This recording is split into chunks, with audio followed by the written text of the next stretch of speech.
So there's things in life that are good for us to do, but we don't like doing them. Can you think of a few?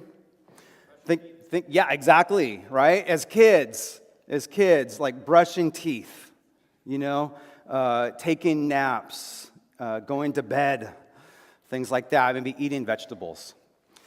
But even as adults, right? Now it's not brushing your teeth, now it's flossing your teeth. Exercising, budgeting, having hard conversations. These are things we don't like to do, but deep down, you know that we should do them. They're good for us. They strengthen us. They sharpen us. They even protect us. Lament is one of those things. It's something that we need to do. We want to avoid it because we don't love it. We don't love being sad. But it's important for us, right?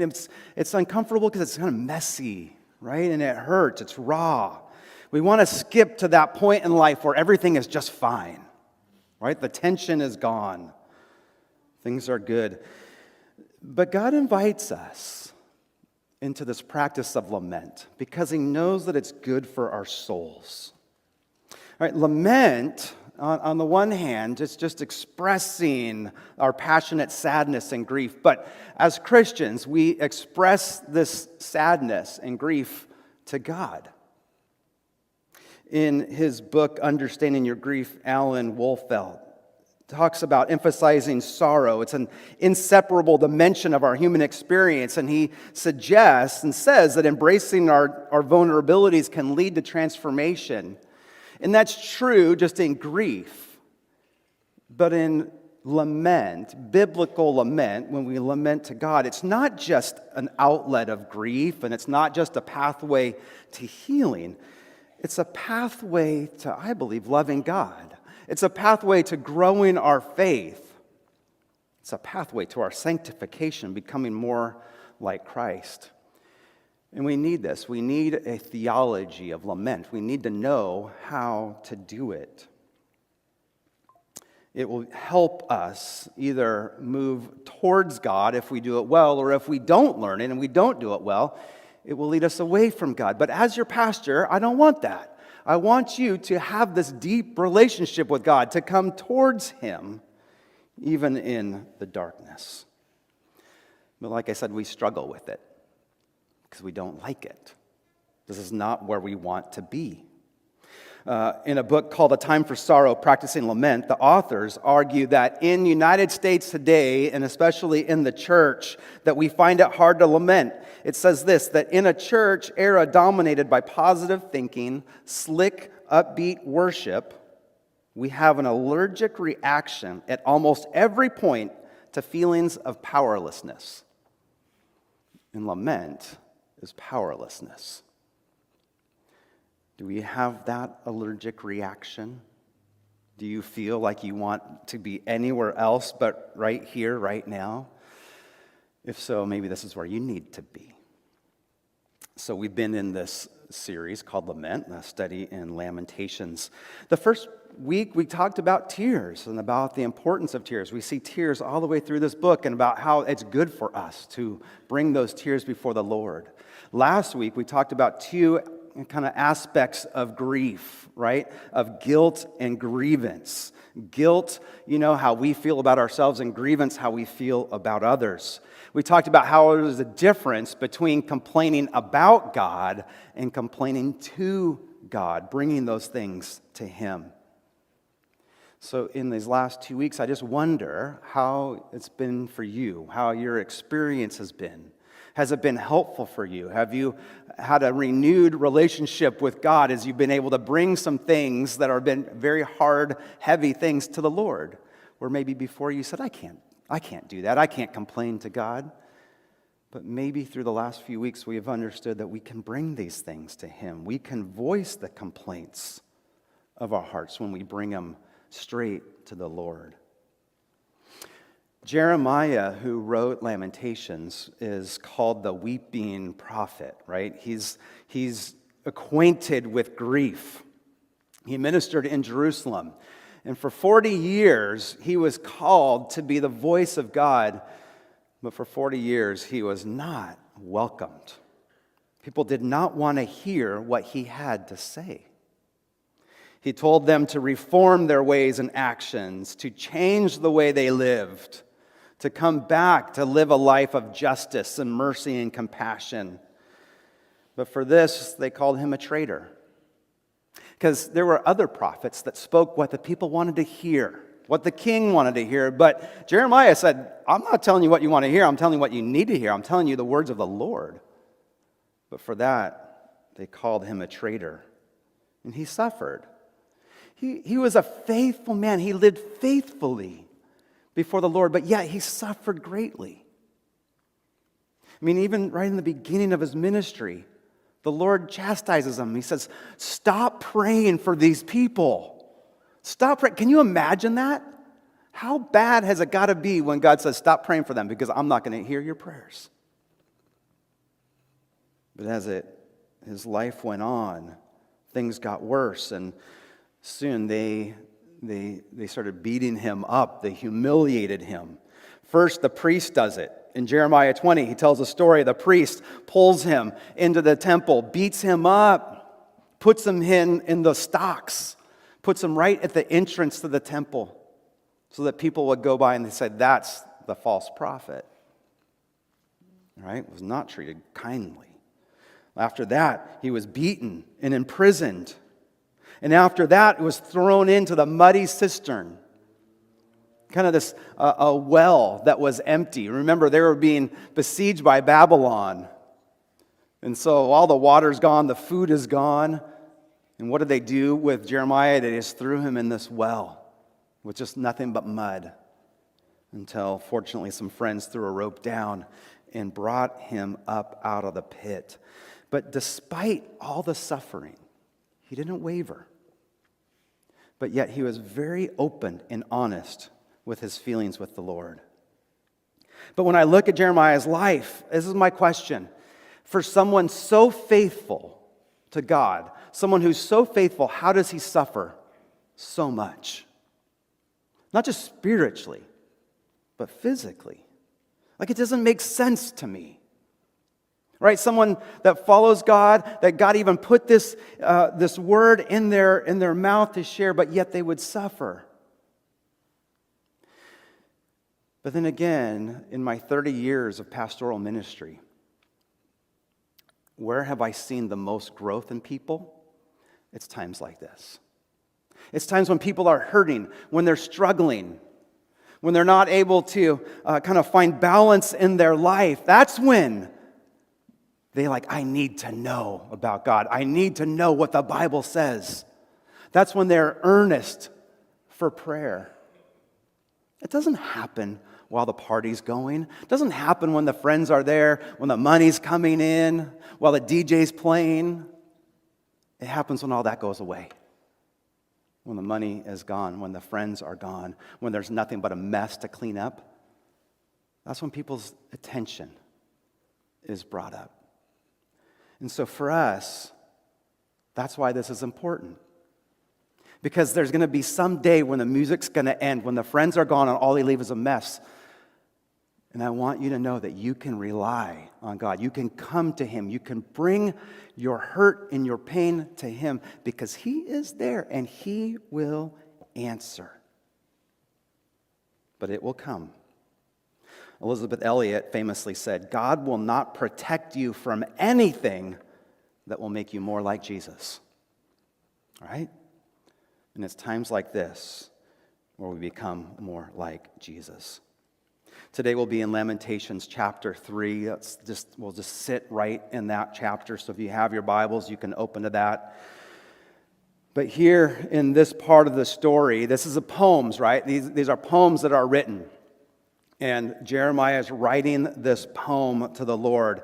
And here's what's interesting, that in the midst of this, that he is bringing his complaints to the Lord.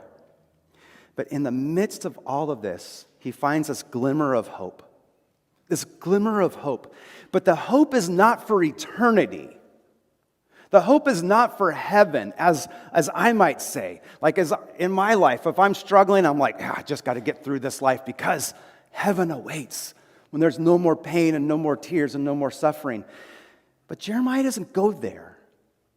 He says, but what you have today is hope for today. God's mercy, his compassion is here today. So as we open this, let's have our attention looking at not only the grief, but the hope. Where we see these two things. How are they possible? Can we hold these two things together? And I also want us to keep our eyes on Jesus. As in 3 weeks, we celebrate Easter. So 3 weeks, we'll remember his death and his resurrection, his suffering and his glory, the hope that we have. Okay, so let's have those things in our mind. But first, we'll start with the affliction. The man of affliction. That's how Jeremiah describes himself. Right? He's well acquainted with suffering and pain. And he had already written in chapter 2, he kind of saying, so what do we do with this? Right? Who do we go to? Who can help us in this pain? Who can heal us? He says it's not other prophets, it's not other people, it's not other nations. It's God who brought this into our life, so it's him that we have to go to. And that's what he does. He cries out to the Lord. Look at chapter 3, verses 1 to 18. He says, I am the man who has been afflicted by the rod of the Lord's wrath. That's a strong statement. I am the man who's been afflicted by the rod of the Lord's wrath. Now he describes it. Here's how he describes the rod of the Lord's wrath. And you tell me if you want the rod of the Lord's wrath after we're done. He's driven me away and made me walk in darkness rather than light. Indeed, he's turned his hand against me again and again all day long. He's made my skin and my flesh grow old and has broken my bones. He's besieged me and surrounded me with bitterness and hardship. He has made me dwell in darkness like those long dead. He has walled me in so I cannot escape. He has brought me down with chains. Even when I cry out for help, he shuts out my prayer. He has barred my way with blocks of stone. He has made my paths crooked. Now he gives some metaphors what it's like. Like a bear lying in wait, like a lion in hiding. He dragged me from the path and mangled me and left me without help. Now to an archer, he drew his bow and made me the target of his arrows. He pierced my heart with arrows from his quiver. Pretty tough, isn't it? He keeps going. I became a laughingstock of all my people. They mock me in song all day long. He's filled me with bitter herbs and given me gall to drink. He's broken my teeth with gravel. He's trampled me in the dust. I've been deprived of peace. I've forgotten what prosperity is. So I say, my splendor is gone and all that I hoped from the Lord. Man, for Israel, for Jerusalem, they had years and generations of rejecting the Lord. And so he brought this on him. But here Jeremiah is saying, but I've been your faithful prophet, yet this has come on me. All these things that I'm holding. That'd be enough to depress somebody. That'd be enough to break somebody. Right? It wasn't God that put him in jail. It was the priest and all these other leaders. But yet he keeps bringing this to the Lord. Did you hear how many times he said he, as in talking to the Lord? He says, he's done this to me. The Lord has done this to me. And as I read that, there's some of you who have felt some grief over the years. You've felt the loss. And maybe even in here, you've identified with some of those things that he said. He gives this great portrait of grief that he was experiencing. He says he found himself in darkness. Maybe you've felt that too. You felt like God has turned out the lights. That there's nowhere to orient yourself. You don't know which direction. You don't know what's around you. It's scary. Maybe you feel trapped. He felt that. He says, He felt walled in and he could not escape. Grief is like that. It's like being in prison, right? With no way to get out. You want to get out, but you can't. You see people around you that are laughing and having a good time, but that's the last emotion you want. You feel weighed down, right? He said that he felt weighed down with chains, right? When you're weighed down, you have no energy. You've got nothing. You can't move. You can't respond. Maybe you feel afraid, like that. Remember, he talks about a bear lying in wait or a lion that's hiding. Right? You're afraid of what's coming around. Maybe it happened as a surprise. You didn't see this coming, and now you're saying, what else is around me? What else is waiting to attack me? Maybe you feel foolish in your grief. He said that. He says, I became a laughing stock of all my people. They mock me in song all day long. I'd imagine he was referring to when he was in the stocks from the temple and the people are singing songs about him, mocking him. But maybe you have thought, what are they saying around? What are people saying about me? What are they saying? They're saying maybe I should handle it differently, or maybe I deserve this, or maybe I should have more faith, whatever it is. We feel like people are talking about us. Maybe you feel miserable, right? Peace is gone. He says that I've been deprived of peace. I have forgotten what prosperity is. Forgotten it. I can't remember. All I can remember is the grief that is around me. Even the memories that I remember, they don't bring these good feelings. They just bring sadness and loss and hurt. And finally, maybe you feel exhausted at that. It says, the splendor is gone. All that I hoped for from the Lord is gone. And that's the thing about grief. That grief is emotional, and emotion takes so much energy. Just wears you out. And so at times like this, when you feel like this, like where in the world can you find hope? Where can you get any help? That's a beautiful thing about being in a community like this, that it's the testimonies that people share. It's their stories that they share. They said, I felt the same way, but somebody helped me. Somebody lifted my eyes up so that I could get out of that feeling. And that's what happens here. Look at verse 19. He says, he remembered the Lord. He says, I remember my affliction and my wandering, the bitterness and the gall. I well remember them, and my soul is downcast within me. So I am very aware of what the emotion I'm feeling. But look at verse 21. Yet this I call to mind, and therefore I have hope. It's not a feeling that he has. He says, but this I call to mind, this I remember, and I have hope. And we'll get to that in a second. But hope is found, the word is 4 times in this book, and all of them are in this chapter. Verse 18, it says, hope is gone. But in verse 21, he says, I have hope. In verse 25, he says, you should have hope.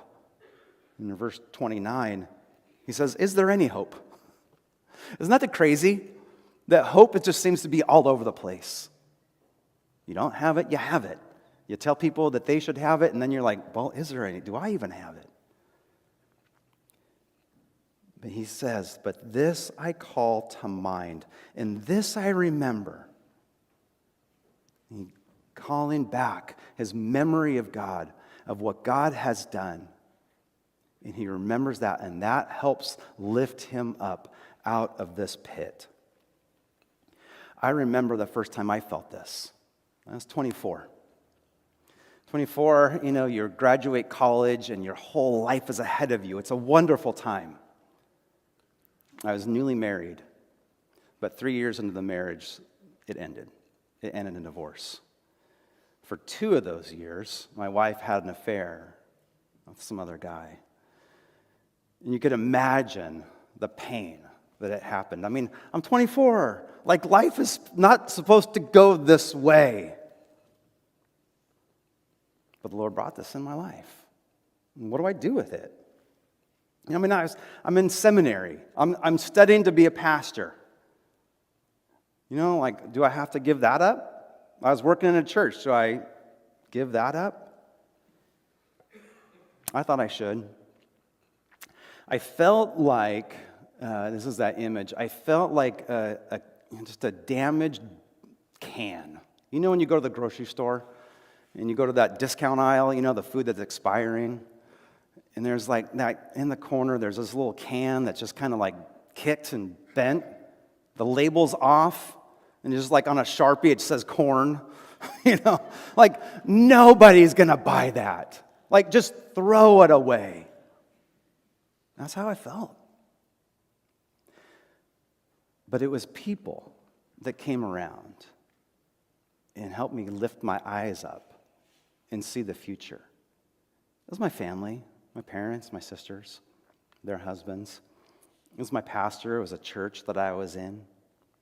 It was my good friends, Steve and Leo, and they came around, and they didn't just give those words that like, hey, God won't give you more than you can handle. All right, first off, ask that to Jeremiah. I think Jeremiah is like, I way more than I can handle, Lord. And by the way, like, yeah, that's in the Bible, but it's in the context of temptation. All right? You can get out of any temptation.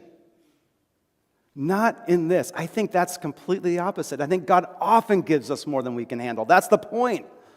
So they didn't say things like that. They didn't say, well, God has a wonderful plan for your life, and He works all things together for good for those who love Jesus. Like, those are true, but that wasn't the time. What they did was just sat, listened, cried. What they did is gently pointing me towards the hope that is found in God. And sometimes they believed it for me. When I didn't believe it, they believed it. And soon I believed it. And little by little, the darkness turned to light. You see, what he shows us here is this imagery in verses 1 to 18. It's dark, it's bitter, there's chains, there's darkness, there's hurt. And that's our lives. It will happen. It will come to all of us. But in the midst of that, there's this glimmer of hope. And before we get to that, I just want us to look at Jesus right here, right? Because when I asked at the beginning, like somebody who's just so good, they're so faithful, how did they experience such hurt? You can't help but look to Jesus.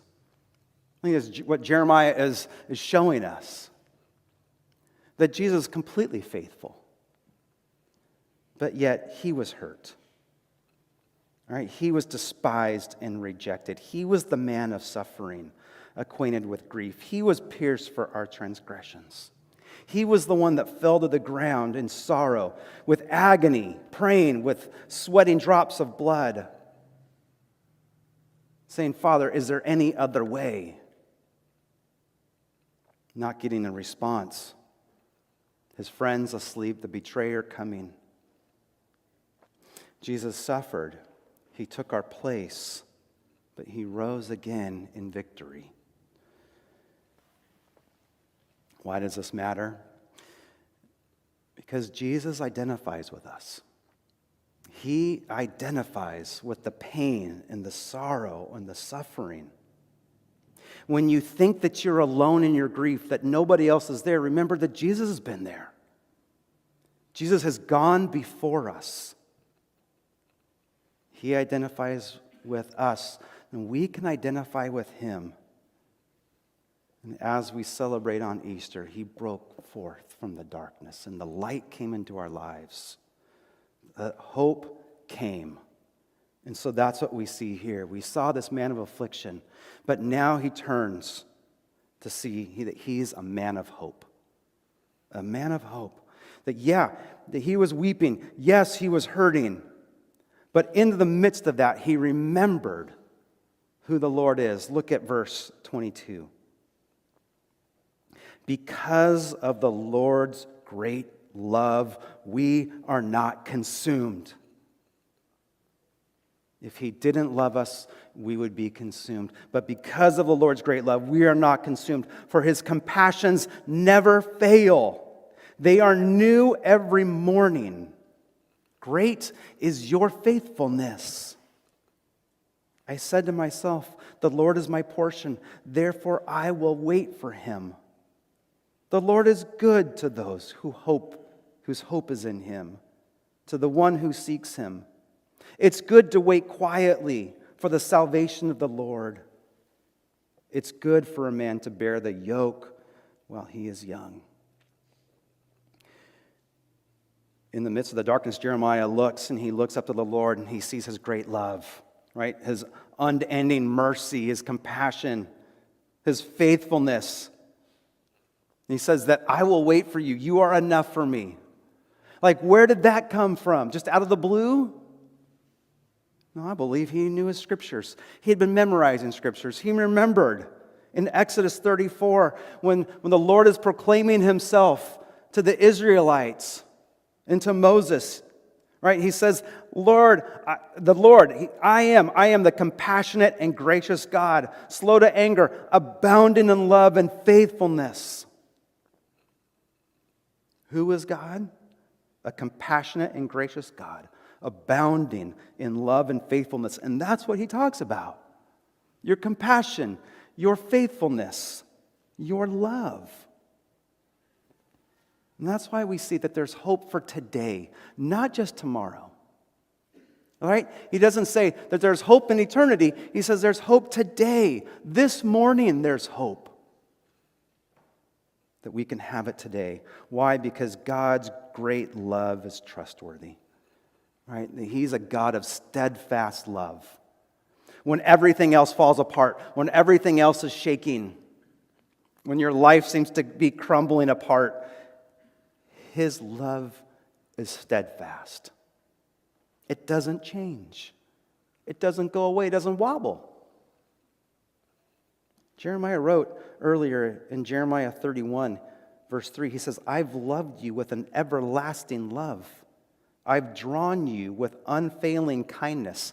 Look at that. Everlasting love. That's love that does not shake, that does not go away. He loves his people that way. His love is trustworthy. His compassions are new every morning. Do you see that that's plural? It's not just one, enough for one day. It's every day. His mercy is here for us. His compassion, his love. God knows where you're at. He knows your grief. He knows your tears. He knows your anxious thoughts. But in each day unfolds, each day is a new day to experience his love, his mercy, his kindness. I can never stop thinking about in The Lord of the Rings when Sam says to Frodo, when they're on the way to Mount Zoom, he says, even the darkest night will pass and the sun will rise.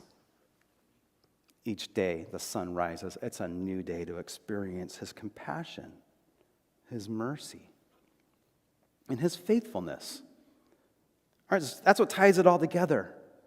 Right? This passage is not promised relief. It's not saying, oh, it's all over. It's good now. But it's in the midst of that, God is walking with me. He's faithful. What does faithful love means? What does it mean? It means that he's faithful to his promises, to what he's promised, to who he is. Right? He always does what he says he will do.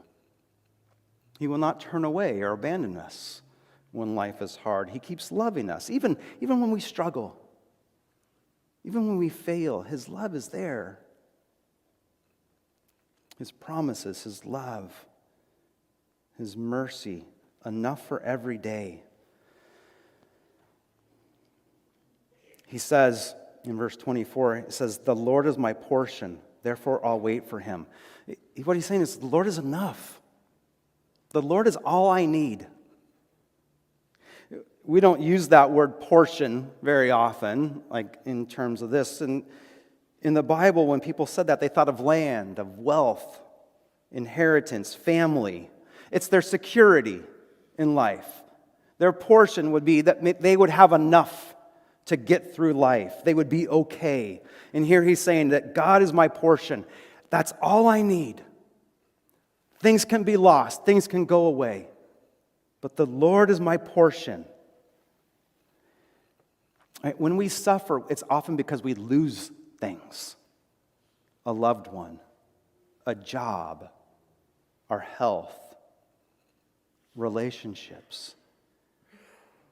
But in the midst of loss, what Jeremiah is saying, he says, I found someone. I found God. And that's all I need.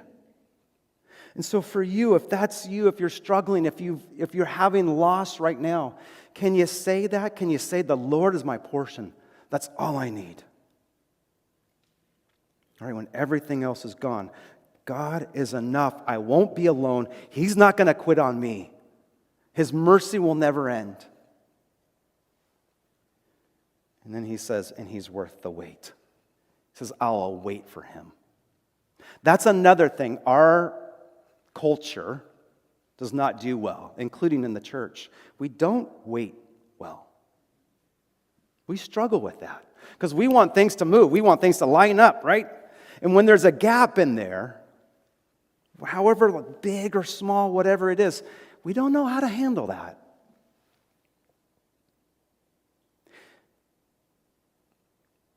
Dr. Christina Kim from Biola University spoke recently about grief and transitions. And it was so good because she just kind of opened it up. In there's transitions in life. In these transitions that are often, there's a gap. And as Christians, we have to learn how to wait. We have to learn how to sit in that gap. In the famous song 40, made famous by U2 back in the 80s, it's a quote from Psalm 40. But it says this, he says, listen to it. I waited, this could be Jeremiah's words. It literally could be Jeremiah's words. He says, I waited patiently for the Lord. He turned to me and heard my cry. He lifted me up out of the slimy pit, out of the mud and mire. He set my feet on a rock. He gave me a firm place to stand. He put a new song in my mouth, a hymn of praise to our God. Remember that? He was put in the ground, in the pit, in the mud. He was brought up. The people were mocking him with song, but God put a new song in his mouth. But that first thing that he said, I waited patiently, and the Lord heard my cry. Meaning, I've cried out, I've cried out, I've cried. And I waited. And he heard me. I waited longer than I wanted to, but he is worth the wait. He's worth the wait. The thing about this, it's not just what's amazing. It's not just that hope is in here, but it's what's amazing to me is the person who said it. The same person that said, God has broken my teeth with gravel. To me, that, oh man, I can't, to any of that dentist out there, you're like, oh man, that's job security. But man, I don't want that on anyone. The same person that said that said God is compassionate, faithful, and loving. You see that? That's what's wonderful. And the same person that just said, I'm bitter, I'm in the darkness, is the one who said, but God's compassion is new every morning. But how can we put these two things together? That the same God that gives us grief is also the one that gives us salvation? Think about a young woman who's married, has some kids, and life is going well. But then, things fall apart. Her husband loses a job. The money is short. The car repairs, need to happen. The appliances give out. Then the kids get sick, and they're struggling. And at some point, she just calls out and said, God, this is enough. Jesus, please stop. You relate to that? Like, God, this is enough. Jesus, please make it stop. you see, what she's doing, she's not complaining and she's not rejecting God. What she's saying is she's bringing these two things together. That God, you are the one that has brought this into my life, that you're sovereign. These things are not random. I believe that you're involved in this. So I'm coming to you, Lord. But I also believe that, Jesus, you're the one that shows compassion, that you can help this stop. I recognize that you're the one that brought this grief, yet you're the one that can redeem me, that can give me salvation. We hold these two things together. I wish it were just all good. But that's not the message we have in life. That life is hard and there are struggles, there are times of grief. But in the grief, we see the hope. Because we are not consumed. We are not forgotten. We're not left behind. That God is there with us. He sees us. He knows our name. And He shows us the hope. He shows us the compassion and the mercy in Christ. All of that comes back together again with the focus on Jesus. At the beginning, in Lamentations chapter 3, verse 1, he says, I'm the man who's seen the affliction and the rod of God's wrath. But Jesus is the Son of Man. And Pilate, when he put the crown on his head, said, behold the man. Jeremiah says, I've been deprived of peace. But Jesus is the one who says, my soul is overwhelmed with grief, with sorrow. Jeremiah says, my cheek was struck. I was filled with disgrace. But Jesus was the one who was hit by the soldiers again and again and again. Jeremiah says, I was the laughingstock of all the people. The people mocked me. But Jesus was on the cross. He was mocked by the crowds. The soldiers bowed their knee and says, hail to the King of the Jews. Jeremiah said, I have been praying and I feel like my prayers have not been heard. And Jesus is praying on the cross, why have you forsaken me, Lord? Jeremiah said, I felt like I had to walk in darkness, yet Jesus hung on the cross in darkness from noon to 3. In darkness.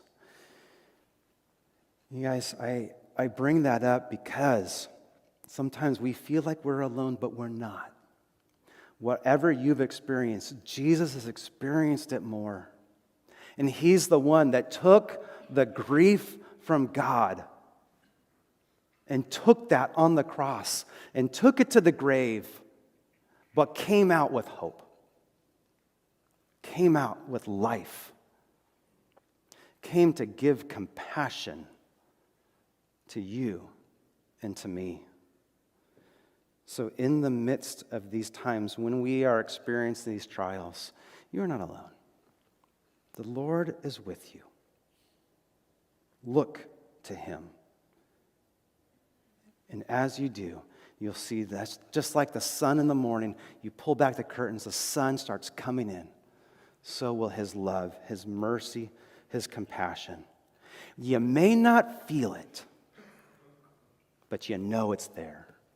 And just like Jeremiah, these things I bring to mind. These are the things that we share and impart to each other. Let's help each other during these times. Nobody's left alone. If you are struggling, we want to support you as a pastoral staff, as elders, as a congregation.